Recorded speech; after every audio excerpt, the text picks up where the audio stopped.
Hello friends, today's topic is IELTS writing task 2, which is essay for both academic as well as general training students. So students do a lot of practice for their essay writing, but unfortunately some students do not get the required bands because of some reasons. The main problem which students face in this module is task response. Students mostly fail to understand the topic, the meaning of the statement in essay, and they make the wrong points while writing an essay. So I'll tell you in this video that how we can easily plan the essay before writing it. Okay, so in this video I'm going to tell you how we can plan our essay before writing it. So most of the students know how to write an essay and they have already done too much of practice. ठीक है, then problem की आंदी है, problem आंदी जब उन्होंने bands आंदे हैं either 5.5 or 5, then बड़ी disappointment होंदी है इन्होंने that they already know how to write an essay, but उसदे बावजूद भी उनका task response खराब होंदा है. Why? Because they do not plan before writing the essay. So planning ਕਰਨ ਦਾ ਦੇਖੋ ਸਭ ਤੋਂ easy ਤਰੀਕਾ ਮੈਂ ਦੱਸਾਂਗਾ. ਸਭ ਤੋਂ ਪਹਿਲਾਂ ਕੀ ਕਰਨਾ ਹੈ, ਸਭ ਤੋਂ ਪਹਿਲਾਂ ਸਾਡੇ ਕੋਲ essay ਆਏਗਾ, ਉਹਨੂੰ ਅਸੀਂ around 3 to 4 times ਆਪਾਂ ਉਹਨੂੰ ਰੀਡ ਕਰਨਾ ਹੈ. ठीक है, ਹੁਣ ਰੀਡਿੰਗ ਵਿੱਚ ਦੇਖੋ ਸਟੂਡੈਂਟਸ ਨਾ ਫਟਾਫਟ ਇੱਕ ਲਾਈਨ ਰੀਡ ਕਰ ਦਿੰਦੇ ਆ, ਉਸ ਤੋਂ ਬਾਅਦ ਤੁੱਕਾ ਮਾਰਦੇ ਆ ਕਿ ਇਹਦੇ ਵਿੱਚ ਕੀ ਇਹਦਾ ਮੀਨਿੰਗ ਹੋਏਗਾ. ਦੈਨ ਇਦਾਂ ਓਵਰਆਲ ਮੀਨਿੰਗ ਨਹੀਂ ਕੱਢਣਾ ਹੈਗਾ, ਪਹਿਲਾਂ ਅਸੀਂ ਉਹਨੂੰ ਬਰੀਫ ਮੀਨਿੰਗ ਬਰੀਫਲੀ ਆਪਾਂ ਉਹਨੂੰ ਦੇਖਣਾ ਵੀ ਕੀ ਉਹਦਾ ਮੀਨਿੰਗ ਨਿਕਲੇਗਾ. So to overcome this problems ਅਸੀਂ ਕੀ ਕਰਨਾ ਹੈ, ਇਹਨੂੰ ਡਿਵਾਈਡ ਕਰਨਾ ਹੈ ਐਸੇ ਨੂੰ. ਸਭ ਤੋਂ ਪਹਿਲਾਂ ਇਨਟੂ ਪਾਰਟਸ. ਦੇਖੋ ਜਿਵੇਂ in some societies the role of mother and father differ. ठीक है, what are the causes of this difference, then what will be the parental roles in future. ਇਹਦੇ ਨਾਲ ਕੀ ਹੁੰਦਾ ਹੈ, ਸਾਡਾ ਸੈਗਮੈਂਟਸ ਵਿੱਚ ਡਿਵਾਈਡ ਹੋ ਜਾਂਦਾ ਹੈ, ਤਾਂ ਸੈਗਮੈਂਟਸ ਵਿੱਚ ਡਿਵਾਈਡ ਕਰਕੇ ਮੀਨਿੰਗ ਅਸੀਂ ਛੋਟੀ ਲਾਈਨ ਦਾ ਮੀਨਿੰਗ ਬਣਾਉਣਾ ਹੈ, ਉਹ ਈਜ਼ੀ ਹੋ ਜਾਂਦਾ ਹੈ. For example in most societies ਆਰਾਮ ਨਾਲ ਸਾਨੂੰ ਮੀਨਿੰਗ ਪਤਾ ਚੱਲਦਾ ਵੀ ਜ਼ਿਆਦਾਤਰ ਸੋਸਾਇਟੀਜ਼ ਦੇ ਵਿੱਚ ਰੋਲ ਨੂੰ ਆਪਾਂ ਡਿਊਟੀ ਵੀ ਬੋਲ ਸਕਦੇ ਹਾਂ. The duty of mother and father parents differ ਮਤਲਬ ਅਲੱਗ ਹੈ ਨਾ, ਦੋਨਾਂ ਦੇ ਰੋਲਸ ਅਲੱਗ ਨੇ. ਸਾਨੂੰ ਇੱਥੋਂ ਸਮਝ ਆ ਗਿਆ. What are the ਕੌਜ਼ਿਸ of this, what are the ਕੌਜ਼ਿਸ of this. ਕੌਜ਼ਿਸ ਇਹਦੇ ਵਿੱਚ ਹੈ ਰੀਜ਼ਨਸ. ਠੀਕ ਹੈ, ਵੀ ਇਹਦੇ ਕੀ ਕਾਰਨ ਨੇ ਇਸ ਚੀਜ਼ ਦੇ, ਇਸ ਡਿਫਰੈਂਸ ਦੇ, of this difference. What are the ਕੌਜ਼ਿਸ of this difference, ਇਸ ਡਿਫਰੈਂਸ ਦੇ ਕੀ ਰੀਜ਼ਨਸ ਨੇ, ਕਿਉਂ ਇਹ ਡਿਫਰੈਂਸ ਹੈ.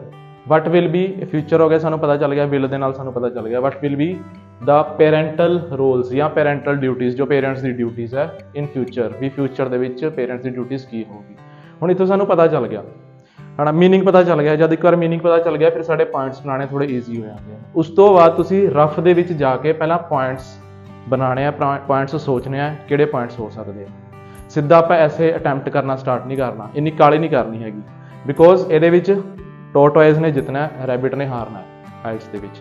ਕਾਹਲੀ ਨਹੀਂ ਕਰਨੀ ਹੈਗੀ, ਪੂਰੀ ਸੈਟਿਸਫੈਕਸ਼ਨ ਦੇ ਨਾਲ, ਤਸੱਲੀ ਦੇ ਨਾਲ, ਆਰਾਮ ਨਾਲ ਹਰ ਮੋਡਿਊਲ ਅਟੈਂਪਟ ਕਰਨਾ. ਦੈਨ ਉਸ ਤੋਂ ਬਾਅਦ ਤਾਂ ਹੀ ਤੁਹਾਡਾ ਮੈਸੇਜ ਜਿਹੜਾ ਹੈ ਕਮਿਊਨੀਕੇਟ ਹੋਏਗਾ. ਐਕਚੁਅਲ ਵਿੱਚ ਕਮਿਊਨੀਕੇਸ਼ਨ ਸਕਿੱਲਸ ਦਾ ਹੀ ਟੈਸਟ ਹੈ. ਹੁਣ ਦੇਖੋ ਪੁਆਇੰਟਸ ਇਹਦੇ ਵਿੱਚ 2 ਕੁਐਸਚਨਸ ਨੇ. What are the ਕੌਜ਼ਿਸ of this difference, ਵੀ ਇਸ ਡਿਫਰੈਂਸ ਦੇ ਰੀਜ਼ਨਸ ਕੀ ਨੇ, ਕਿਉਂ ਦੋਨਾਂ ਦੇ ਰੋਲਸ ਜਿਹੜੇ ਡਿਫਰੈਂਟ ਹੈ ਮਦਰ ਤੇ ਫਾਦਰ ਦੇ. Then what will be the parental roles in future. Future ਦੇ ਵਿੱਚ ਪੈਰੈਂਟਲ ਰੋਲਸ ਕੀ ਹੋਣਗੇ. ਹੁਣ ਦੇਖੋ ਪੁਆਇੰਟਸ ਜਿਵੇਂ ਸੋਚ ਲਏ, ਜਿਵੇਂ ਫੋਰ ਐਗਜ਼ਾਮਪਲ ਪਹਿਲਾ ਆ ਗਿਆ ਕਿ ਅਸੀਂ ਰੀਜ਼ਨਸ ਦੱਸਣੇ ਕਿਉਂ ਡਿਫਰੈਂਸ ਹੈ. ਫਸਟ ਜਿਵੇਂ ਹੋ ਸਕਦਾ impact of culture and tradition.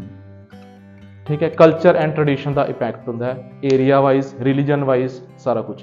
ਅੱਗੇ ਉਹਨੂੰ ਐਕਸਪਲੇਨ ਕਰਨਾ ਆਪਾਂ ਐਸੇ ਵਿੱਚ ਕਰਾਂਗੇ, ਬਟ ਇਹ ਰਫ ਵਿੱਚ ਆਪਾਂ ਪੁਆਇੰਟਸ ਬਣਾ ਲੈਣੇ, ਇਸ ਦੇ ਨਾਲ ਸਾਡਾ ਸੌਖਾ ਬਣ ਜਾਂਦਾ ਫਿਰ ਐਸੇ. ਸੈਕੰਡ ਪੁਆਇੰਟ ਸਾਡਾ ਆ ਗਿਆ biological difference. Biological difference means in some jobs more physical strength ਦੀ ਲੋੜ ਹੁੰਦੀ ਹੈ, ਜਾਂ in some jobs more emotional attachment ਦੀ ਲੋੜ ਹੁੰਦੀ ਹੈ.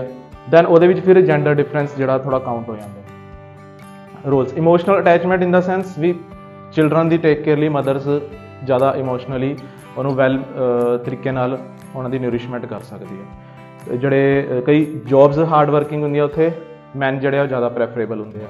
ਇਹ ਹੋ ਗਏ ਸਾਡੇ main reasons of this difference ਜੋ ਸੋਸਾਇਟੀ ਵਿੱਚ ਚੱਲ ਰਿਹਾ. ਦੈਨ ਫਿਊਚਰ ਵਿੱਚ ਉਹਨਾਂ ਦੇ ਪੈਰੈਂਟਲ ਰੋਲਸ ਕੀ ਹੋ ਸਕਦੇ ਆ, ਉਹ ਆਪਾਂ ਐਵੇਂ ਪੁਆਇੰਟਸ ਬਣਾ ਦਈਏ. ਫਾਈਨੈਂਸ਼ੀਅਲ ਸਪੋਰਟ ਫਰਮ ਬੋਥ, ਕਿਉਂਕਿ ਦੋਨੋਂ ਜੌਬ ਕਰਦੇ ਅੱਜ ਕੱਲ੍ਹ, ਫਿਊਚਰ ਵਿੱਚ ਵੀ ਦੋਨੋਂ ਜੌਬ ਕਰੋਗੇ.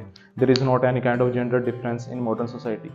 Then second, both parents will educate their offsprings because due to cultural differences ਪਹਿਲਾਂ ਜਿਹੜੇ ਗਰਲਸ ਹੈ ਉਹਨਾਂ ਨੂੰ ਐਜੂਕੇਟ ਨਹੀਂ ਕੀਤਾ ਜਾਂਦਾ ਸੀ ਇਨ ਸਮ ਕਲਚਰਸ ਔਰ ਸਮ ਟ੍ਰੈਡੀਸ਼ਨਸ, ਬਟ ਹੁਣ ਬੋਥ ਪੇਰੈਂਟਸ ਜਿਹੜੇ ਆ ਵੈਲ ਐਜੂਕੇਟਡ ਨੇ, ਦੈਨ ਉਹ ਆਫਸਪ੍ਰਿੰਗਸ ਨੂੰ ਐਜੂਕੇਸ਼ਨ ਆਰਾਮ ਨਾਲ ਦੇ ਸਕਦੇ ਨੇ। Then it is also their parental role or parental duty to educate their children in a better way.